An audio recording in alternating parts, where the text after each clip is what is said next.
फिर से एक नए वीडियो में आपका स्वागत है। आज देखने वाले हैं class 12th physics NCERT chapter number 6 विद्युत परिपथ। इस चैप्टर का भी हम वीवीआई ऑब्जेक्टिव देखने वाले हैं बोर्ड एग्जाम 2023 के लिए। तो वीडियो के अंत तक आप लोग बने रहिए। तो चलिए क्वेश्चन नंबर 1 देख लेते हैं, ठीक ना। तो चलिए क्वेश्चन नंबर 1, व्हीट स्टोन सेतु। यहाँ पर सेतु के जगह पर आपको यहाँ पर ब्रिज भी लिखा हुआ रह सकता है, ठीक ना। व्हीट स्टोन ब्रिज से तुलना करता है या व्हीट स्टोन सेतु से तुलना करता है, ठीक ना। इस तरह से रहता है एग्जाम में। ऑप्शन नंबर ए कह रहा है प्रतिरोधों का, ऑप्शन नंबर बी धाराओं का, ऑप्शन नंबर सी विभवांतरों का, ऑप्शन नंबर डी इनमें से सभी का। ये देख लीजिए 2017 में ये क्वेश्चन पूछा गया है, तो इसको आप लोग अच्छे से तैयारी कर लीजिए और इसका भी कुछ टेलीग्राम पर होगा। तो चलिए क्वेश्चन देख लेते हैं, इसका आंसर क्या होगा। तो देखिए व्हीट स्टोन सेतु से तुलना करता है प्रतिरोध, ठीक ना। ऑप्शन नंबर ए हो जाएगा प्रतिरोध। चलिए क्वेश्चन नंबर 2 देख लेते हैं। कह रहा है तांबा का कार्यफलन होता है। तांबा का कार्यफलन देखो पहले तो मैं बता दिया हूँ, कम से कम जो जो इम्पोर्टेंट था कार्यफलन, कम से कम मैं 5 से 6 का कार्यफलन बता दिया हूँ। आप लोग उसको देख लीजिए और कार्यफलन क्या होता है उसको समझ लीजिए, आपको प्ले लिस्ट में मिल जाएगा। ये 2017 में पूछा गया था, ठीक ना। तो कार्यफलन मैं पूरे बताया हूँ, आप लोग उस वहाँ से देख लीजिएगा। तो देखिए ऑप्शन नंबर ए कुछ electron volt, option number B कुछ जूल, ऑप्शन नंबर सी कुछ वाट, ऑप्शन नंबर डी कुछ वोल्ट। तो देखिए तांबा का जो कार्यफलन होता है वो होता है कुछ इलेक्ट्रॉन वोल्ट। ऑप्शन नंबर ए हो जाएगा कुछ इलेक्ट्रॉन वोल्ट। चलिए क्वेश्चन नंबर 3, किसी विभव मापी की संवेदनशीलता को बढ़ाने के लिए। ऑप्शन नंबर ए इसका अनुप्रस्थ क्षेत्र बढ़ाना चाहिए, ऑप्शन नंबर बी इसकी धारा को घटाना चाहिए, ऑप्शन नंबर सी इसकी धारा को बढ़ाना चाहिए, ऑप्शन नंबर डी इसकी लंबाई को घटाना चाहिए। ये देख लीजिए ये 2009 में पूछा गया सवाल है। तो देखिए किसी विभव मापी की संवेदनशीलता को बढ़ाने के लिए इसके अनुप्रस्थ काट के क्षेत्रफल को बढ़ाना चाहिए। ऑप्शन नंबर ए हो जाएगा, ठीक। चलिए क्वेश्चन नंबर 5 कह रहा है आवेश का पृष्ठ घनत्व का मात्रक है। मात्रक के जगह पर इकाई भी रह सकता है। ये 2019 में पूछा गया सवाल है। तो पहला ऑप्शन है कूलम पर metre square, option number B newton per metre, option number C coulomb per volt, option number D coulomb metre. तो देखिए आवेश का पृष्ठ घनत्व का मात्रक, यहाँ पर पृष्ठ घनत्व का मात्रक क्या होगा। तो यहाँ पर हो जाएगा कूलम पर metre square. Option number A, देखो यहाँ पर -2 इसलिए लिखा हुआ है क्योंकि यहाँ पर देख लो ऐसे करके पर नहीं लिखा हुआ। अगर ये ऐसे रहता तो ये ऐसे हो जाता, ठीक ना। और देखो यहाँ पर बटा को हटाने का -2 ऊपर चल गया, ठीक। चलिए 5 नंबर क्वेश्चन कह रहा है विभव मापी के प्रयोग में जब गैल्वेनोमीटर में शून्य विक्षेप होता है तब धारा का प्रवाह होता है। ऑप्शन नंबर ए मुख्य परिपथ में नहीं होता, ऑप्शन नंबर बी गैल्वेनोमीटर परिपथ में नहीं होता, ऑप्शन नंबर सी मुख्य तथा गैल्वेनोमीटर परिपथ में से किसी में नहीं होता, ऑप्शन नंबर डी विभवांतर के तारों में नहीं होता। तो क्या होता है कि ये जो धारा का प्रवाह होगा वो हो जाएगा गैल्वेनोमीटर परिपथ। धारा का प्रवाह गैल्वेनोमीटर परिपथ में नहीं होता है, ऑप्शन नंबर बी, ठीक है।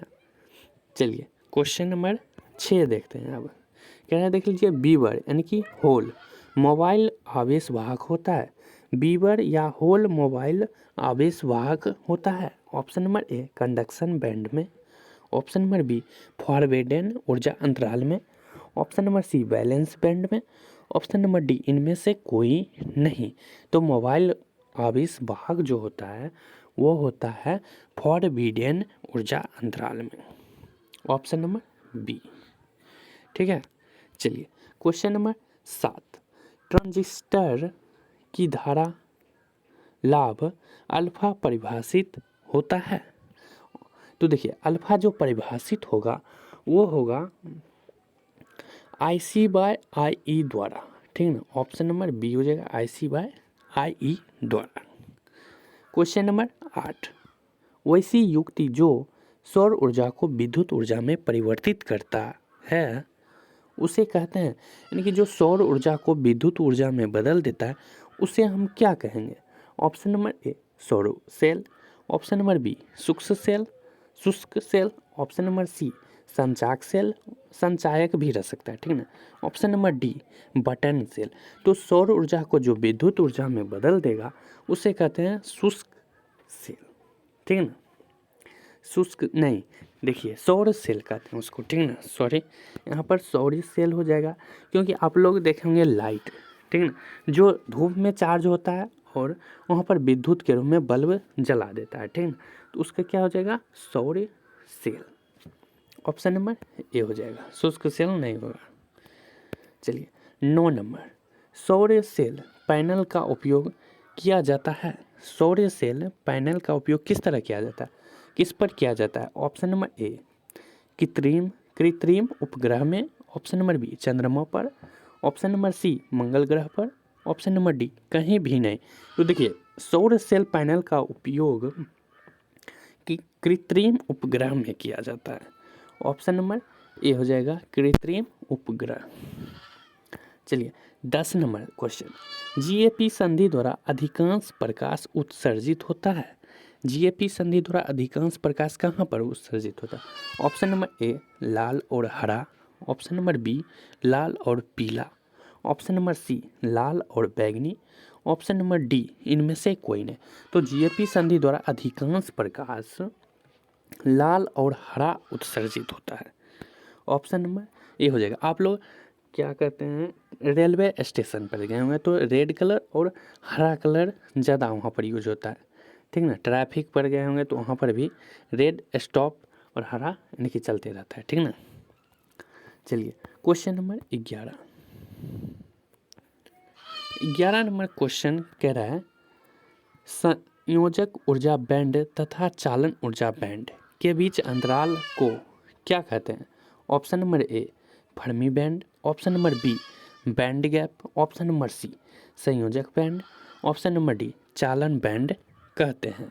तो क्या कह रहा था ऊर्जा बैंड तथा चालन बैंड ऊर्जा बैंड के बीच अंतराल को क्या कहेंगे, तो उसको कहेंगे band gap, option number B.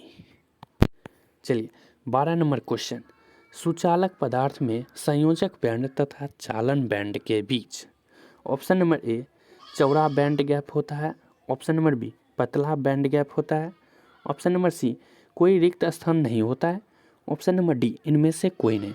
तो देखिए सुचालक पदार्थ में संयोजक बैंड और चालन बैंड के बीच कोई रिक्त स्थान नहीं होता है, ठीक है ना, ऑप्शन नंबर सी 12 का सी हो जाएगा। चलिए क्वेश्चन नंबर 13 कह रहा है 1 वोल्ट बराबर होता है, ये 2020 में पूछा गया सवाल है, 1 वोल्ट बराबर होता है।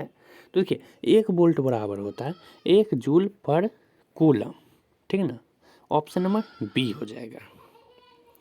चलिए क्वेश्चन नंबर 14 कह रहा है कार्बन प्रतिरोध का कलर कोड में लाल रंग का मान होता है, ये 2020 में पूछा गया।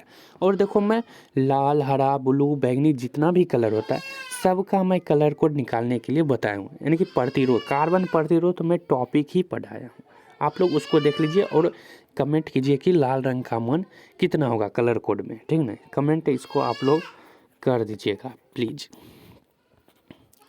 ठीक ना, कमेंट में आंसर या कमेंट में आपको आंसर मिल जाएगा। चलिए क्वेश्चन नंबर 15-16 छोड़ देते हैं क्योंकि ये बनाने वाला है, तो इसको हम रविवार को लेके आएंगे, ठीक है ना, ये भी बनाने वाला ही है। चलिए रविवार को आएगा यही सब क्वेश्चन, ठीक ना। चलिए क्वेश्चन नंबर 18, इलेक्ट्रॉन द्वारा मुक्त इलेक्ट्रॉन के पद में होते हैं यदि पाए जाते हैं। Option number A conduction band में, ऑप्शन नंबर बी फॉरबिडन ऊर्जा अंतराल में, option number C valence band में, ऑप्शन नंबर डी इनमें से कोई नहीं।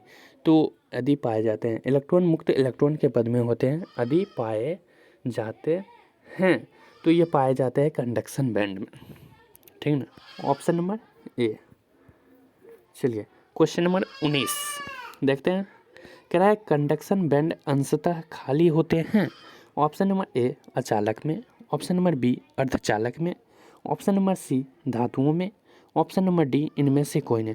तो कंडक्शन बैंड अंशतः खाली जो होते हैं वो होते हैं अचालक में, और चालक में। ऑप्शन नंबर ए हो जाएगा। चलिए क्वेश्चन नंबर 20, जिस तर्क द्वार के दोनों निवेशी को केवल अवस्था एक में रहने पर ही निर्गम प्राप्त होता है वह तर्क द्वार है। AND, OR, AND ये चारों द्वार है, ठीक ना। तो ये चारों द्वार के बारे में अभी नहीं पढ़ेंगे, लेकिन इसका आंसर मैं अभी बोल देता हूँ, ठीक ना। तो इसका आंसर हो जाएगा AND द्वार, ठीक ना। चलिए क्वेश्चन नंबर सेम देख लीजिए, ये भी है। यदि किसी लॉजिक गेट के दोनों निवेशों की अवस्था 0 में रहने पर निर्गम 1 प्राप्त होता है तो वह लॉजिक गेट है। अब देखिए लॉजिक गेट पूछा जाता है बार बार, लॉजिक गेट। तो इसके बारे में लॉजिक गेट देख लीजिए क्या होता है सर। लॉजिक गेट होता है NOR, ठीक ना। तो इसके बारे में अभी हम नहीं पढ़ाएंगे, ठीक ना। चलिए देख लेते हैं अब क्वेश्चन नंबर 22। कह रहा है विभव मापी के तार की लंबाई बढ़ा देने पर संतुलन बिंदु प्राप्त होता है। विभव मापी के तार की लंबाई अगर बढ़ा देंगे तो संतुलन बिंदु प्राप्त होता है। ऑप्शन नंबर ए कम लंबाई पर, ऑप्शन नंबर बी अधिक लंबाई पर, ऑप्शन नंबर सी उतनी ही लंबाई पर, ऑप्शन नंबर डी अनिश्चित। तो कितनी लंबाई पर होगा? तो देखिए ये हो जाएगा अधिक लंबाई पर, ज़्यादा उसको बढ़ा देंगे, उसकी लंबाई हम ज़्यादा बढ़ा देंगे तो संतुलन बिंदु प्राप्त होता है, ठीक ना। Option number B. चलिए क्वेश्चन नंबर 23 नंबर क्वेश्चन कह रहा है बाह्य अर्धचालकता में विद्युत चालन संभव है। ऑप्शन नंबर ए उच्च तापक्रम पर, ऑप्शन नंबर बी प्रत्येक तापक्रम पर, ऑप्शन नंबर सी 36 डिग्री पर, ऑप्शन नंबर डी 98 डिग्री पर। तो देखिए बाह्य अर्धचालकता में विद्युत चालन जो संभव होगा वो संभव होगा प्रत्येक तापक्रम पर। ऑप्शन नंबर बी हो जाएगा प्रत्येक तापक्रम पर। चलिए क्वेश्चन नंबर 24 देख लीजिए, ये 2019 में पूछा गया। सेल का विद्युत वाहक बल मापा जा सकता है। सेल का विद्युत वाहक बल किससे मापते हैं? ऑप्शन नंबर ए वोल्ट मापी द्वारा, ऑप्शन नंबर बी धारा मापी यानी कि एमीटर अमीटर, ठीक ना। Option number C galvanometer, option number D विभव मापी द्वारा। तो सेल का जो विद्युत वाहक बल होता है उसको हम विभव मापी द्वारा मापते हैं, ठीक है ना। मापा जा सकता है, मापते हैं, ठीक ना। Option number D. चलिए क्वेश्चन नंबर 25 शुद्ध जर्मेनियम प्राप्त होता है जब उसे मिलाया जाता है। शुद्ध जर्मेनियम कब प्राप्त होता है? जब उसमें हम लोग देखिए ऑप्शन पहले देख लेते हैं। इंडियम, ऑप्शन नंबर बी सोना, ऑप्शन नंबर सी तांबा, ऑप्शन नंबर डी आर्सेनिक। तो क्या हम मिलाएंगे जो हमें शुद्ध जर्मेनियम प्राप्त होगा? तो हम मिलाएंगे उसमें इंडियम, ठीक ना। इंडियम मिला देंगे तो हमें शुद्ध जर्मेनियम प्राप्त होगा। ऑप्शन नंबर ए हो जाएगा। ओके चलिए 26 नंबर कह रहा है ट्रांजिस्टर पैरामीटर अल्फा तथा बीटा के बीच का सही मान संबंध है। सही मान संबंध, तो देखिए सही मान संबंध मैं डायरेक्ट यहाँ पर ये नहीं पढ़ाया हूँ, लेकिन इसका मैं आंसर देखिए बीटा बराबर अल्फा बटे 1 माइनस अल्फा हो जाएगा। Option number B. चलिए 27 नंबर क्वेश्चन व्हीटस्टोन ब्रिज से मापा जाता है। व्हीटस्टोन ब्रिज से क्या मापा जाता है? उच्च प्रतिरोध, निम्न प्रतिरोध, दोनों या विभवांतर, यानी कि ए और बी ऑप्शन दे दिया है। ये 2017 में पूछा गया था। तो देखिए व्हीट स्टोन ब्रिज, उसमें हम बताए थे, इसका आंसर मैं पहले भी बता दिया हूँ कि व्हीट स्टोन ब्रिज से उच्च प्रतिरोध तथा निम्न प्रतिरोध दोनों मापा जाता है, इसलिए इसका आंसर जो होगा वो हो जाएगा ऑप्शन नंबर सी। ठीक है, अब देखिए 28 नंबर ये क्वेश्चन अभी छोड़ रहे हैं, डायरेक्ट 29 नंबर। ठीक है ना, कह रहा है एक सेल का विद्युत वाहक बल ई वोल्ट है, जब इसे लघुपतित कर देते हैं तब इसका टर्मिनल वोल्टेज हो जाता है, तब क्या होगा? E volt, E by 2 volt, E by 3 volt या शून्य टर्मिनल वोल्टेज हो जाता है। तो देखिए टर्मिनल अगर वोल्टेज हो जाएगा तो उसमें शून्य हो जाएगा। ठीक है, ऑप्शन नंबर डी। चलिए क्वेश्चन नंबर 30 कह रहा है किसी परिपथ का वह गुण जो विद्युत ऊर्जा को ऊष्मा ऊर्जा में बदल देता है कहा जाता है। ऑप्शन नंबर ए विद्युत वाहक बल, ऑप्शन नंबर बी धारा, option number C voltage, option number D प्रतिरोध। जो विद्युत ऊर्जा को ऊष्मा ऊर्जा में बदल दे उसे कहते हैं प्रतिरोध। और ये क्वेश्चन मैं पहले भी पूछ चुका हूँ टेलीग्राम क्विज में। चलिए क्वेश्चन नंबर 31 किरचॉफ का विद्युत परिपथ संबंधी प्रथम नियम आधारित है। प्रथम नियम आधारित है, ये भी क्वेश्चन में बता ही दिया हूँ। तो किस पर आधारित है? तो ये आधारित है आवेश संरक्षण के नियम पर। ऑप्शन नंबर बी हो जाएगा। ये सब क्वेश्चन पहले ही हो गया। एनसीईआरटी में देखो मॉडर्न एबीसी में जाओगे तो वहाँ पर क्या होता है कि वहाँ पर 2 से 3 चैप्टर को मिक्स करके एक ही चैप्टर बना देता है। और एनसीईआरटी क्या होता है कि 1-2 ऐसे करके चलता है, इसलिए इस एनसीईआरटी के अनुसार अच्छा रहता है। चलिए क्वेश्चन नंबर 32 किरचॉफ का पास का नियम यानी कि द्वितीय नियम को पास का नियम कहते हैं, किसके संरक्षण के अंतर्गत के सिद्धांत पर आधारित है? ऑप्शन नंबर ए आवेश, ऑप्शन नंबर बी संवेग, ऑप्शन नंबर सी ऊर्जा, ऑप्शन नंबर डी द्रव्यमान। तो द्वितीय नियम, किरचॉफ का द्वितीय नियम किसके संरक्षण के सिद्धांत पर आधारित है? तो आधारित है ऊर्जा। ठीक है, ऊर्जा संरक्षण के सिद्धांत पर आधारित है किरचॉफ का द्वितीय नियम। ऑप्शन नंबर सी हो जाएगा। चलिए 33 नंबर पीएन संधि डायोड का उपयोग करते हैं एक। ऑप्शन नंबर ए प्रवर्धक की तरह, ऑप्शन नंबर बी दोलन, option number C modulator, option number D दृष्टकारी की तरह या दृष्टकारी की भांति। इस तरह से भी रह सकता है। ठीक ना, तो पीएन संधि डायोड का उपयोग करते हैं एक दृष्टकारी की तरह या दृष्टकारी की भांति। ठीक ना, ऑप्शन नंबर डी हो जाएगा। चलिए क्वेश्चन नंबर 34 प्रत्यावर्ती विभव लगाने पर एक दृष्ट धारा उत्पन्न करने वाला संयंत्र का नाम पूछा जा रहा है। ऑप्शन नंबर ए दृष्टकारी, option number B transformer, option number C oscillator, option number D filter. तो क्या हो जाएगा? दृष्टकारी। ऑप्शन नंबर 34 का ऑप्शन नंबर ए हो जाएगा दृष्टकारी। चलिए 35 नंबर, ये तो हम बता ही दिए। धारा लब्धि के लिए अल्फा तथा बीटा पैरामीटर के बीच सही संबंध है। इसके बीच का सही संबंध हम बताए हैं पहले ही, बीटा बराबर अल्फा बटे 1 माइनस अल्फा। ऑप्शन नंबर ए। ठीक है ना, अब देखिए 36 नंबर क्वेश्चन देख ही लेते हैं। ठीक है ना, 2 सेलों जिनका विद्युत वाहक बल E1 तथा E2 है तथा आंतरिक प्रतिरोध R1 तथा R2 है, समांतर क्रम में जोड़ा गया है। संयोजन का विद्युत वाहक बल। अब देखिए 2017 में ये क्वेश्चन पूछा गया, तो ये एक फार्मूला होता है। ठीक है ना, अब देखिए ये फार्मूला आप लोगों को याद रखना होगा। ये होता है E1 R2 plus E2 R1 बटे R1 प्लस R2। ये फार्मूला आप लोगों को याद रखना होगा। तो आज भर के लिए बस इतना ही, मिलते हैं नेक्स्ट वीडियो।